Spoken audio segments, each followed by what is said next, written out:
Больше года по улице Байдибек-Би, ниже улицы Рыскулова, стояли точки продажи газет, напитков и фастфуда. На днях после нескольких предупреждений и штрафов ларьки снесли. Они якобы портят фасад города. Освобожденную территорию власти хотят озеленить. Однако как скоро это произойдет, неизвестно. А пока участок тут же облюбовали многочисленные таксисты. И тоже незаконно.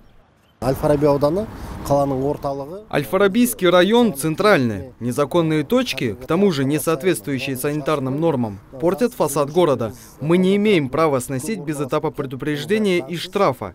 То есть у них было время. Процесс занимает около 2-3 месяцев. Среди снесенных 6 будок была и принадлежащая компании «Ярнур Пресс». По словам чиновников, все киоски печатного гиганта будут снесены. Сейчас их в городе около 7. У них есть документы, но они просрочены с 2016 года. Мы не раз отправляли письма их руководству, но они ничего не ответили.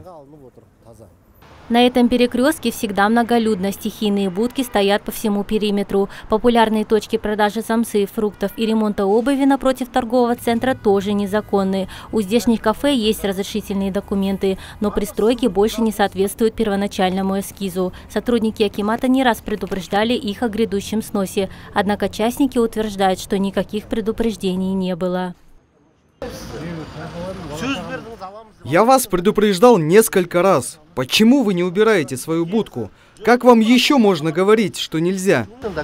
Работы нет, у меня семья. Что мне делать? Я вам найду работу. Приходите к нам в акимат. Выезжать на регулярные рейды – дело отнюдь непростое, сетуют чиновники. Помимо своих задач им приходится работать за участковых, которые не выполняют свои обязанности. Очередной рейд представители правоохранительных органов также проигнорировали. Мы звали участковых, говорили адрес, но они снова не явились. Наши сотрудники сами бегают здесь с 9 утра до 7 вечера.